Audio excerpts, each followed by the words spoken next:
오늘 함께 묵상할 성경 말씀은 레위기 25장 1절에서 55절 말씀입니다. 레위기 25장 1절에서 55절 말씀입니다. 오늘은 10절 말씀, 11절, 12절 말씀을 읽어드리겠습니다. 너희는 50년째 해를 거룩하게 하여 그 땅에 있는 모든 주민을 위하여 자유를 공포하라.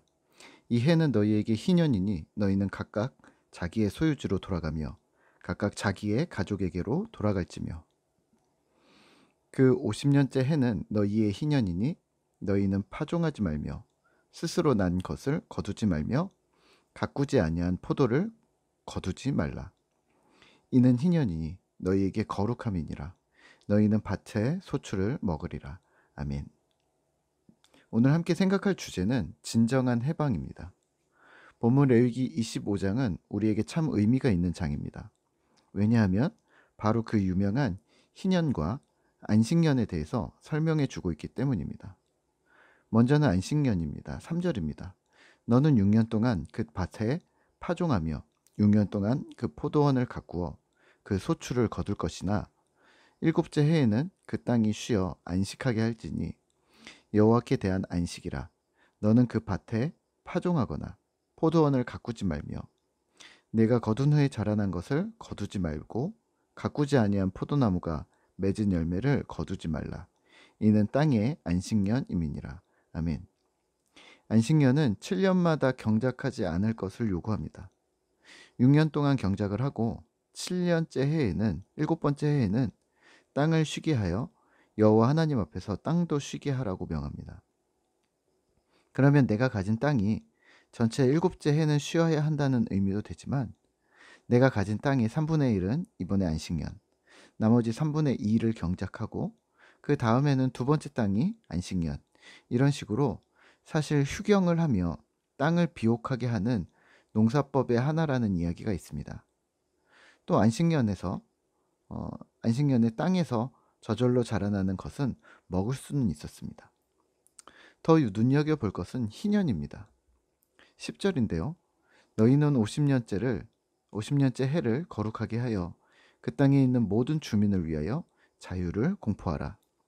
이 해는 너희에게 희년이니 너희는 각각 자기의 소유지로 돌아가며 각각 자기의 가족에게로 돌아갈지며 그 50년째 해는 너희의 희년이니 너희는 파종하지 말며 스스로 난 것을 거두지 말며 가꾸지 아니한 포도를 거두지 말라. 이는 희년이니 너희에게 거룩함이니라. 너희는 밭의 소출을 먹으리라. 아멘. 희년은 7번의 안식년 더하기 1년 해서 매 50년마다 모든 부채를 면제해주고 종들을 풀어주며 저당 잡히거나 팔렸던 땅 모두를 적법한 주인에게 돌려주었습니다. 그래서 희년은 여호와의 은혜의 해 또는 자유의 해라고 불려왔습니다. 특히 땅의 영구적인 소유권에 대해 이스라엘은 특이한 부분이 있는데요.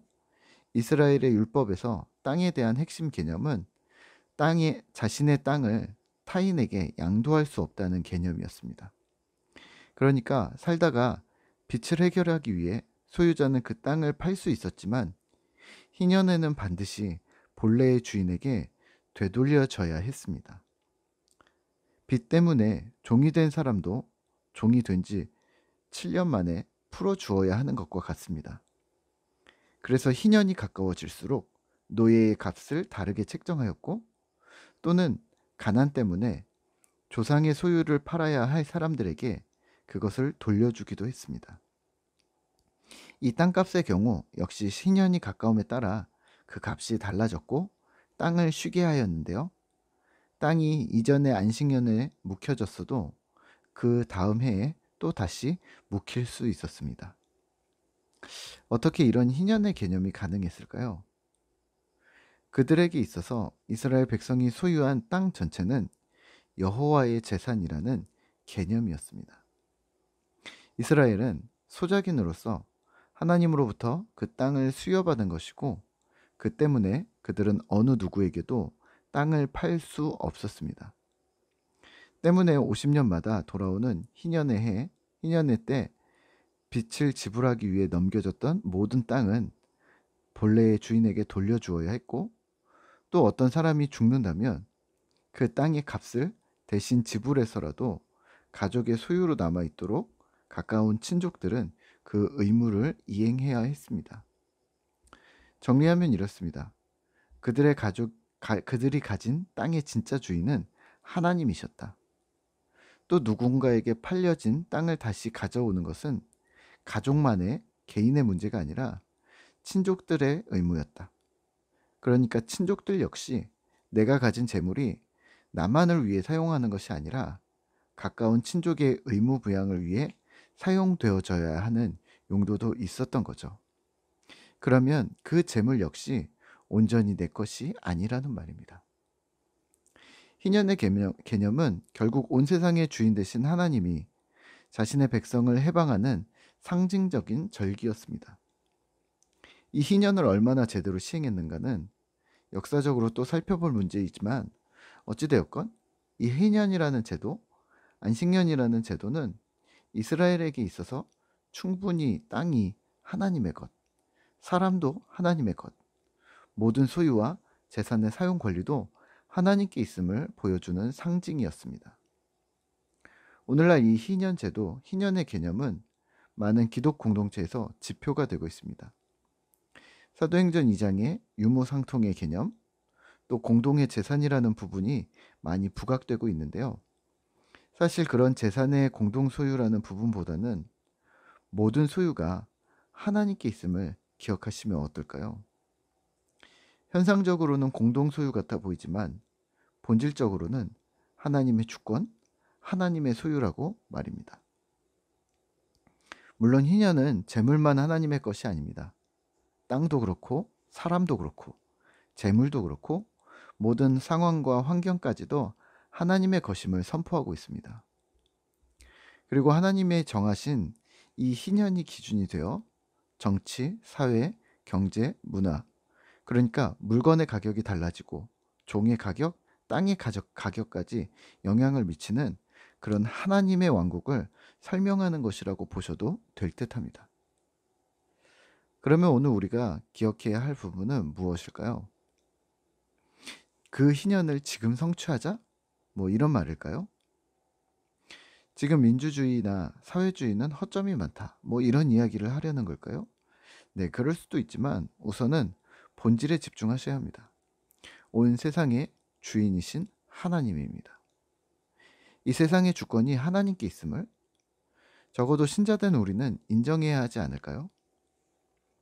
그렇게 살아가려 노력해야 하지 않을까요? 결국 오늘을 살아가는 신자에게 희년은 해방인 동시에 우리의 섬김과 사역의 방향이 약자와 가난한 자, 소외된 자들을 향해 흘러가야 함을 보여주고 있는 것입니다.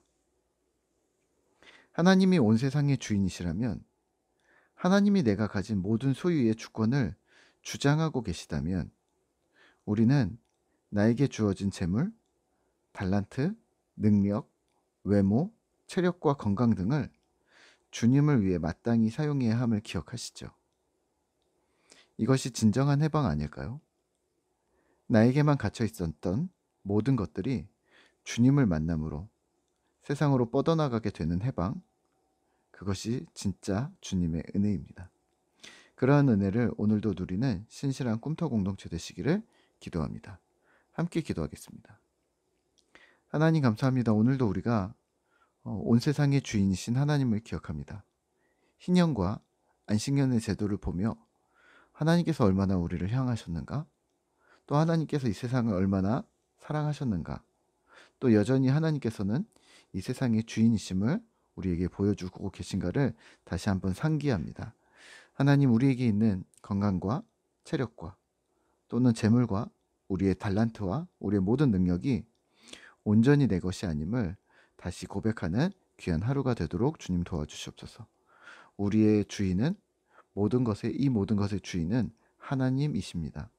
하나님 주인으로, 하나님 주권으로 오늘을 살아가는 신실한 제자 되도록 오늘도 우리의 각자를 붙들어 주시옵소서.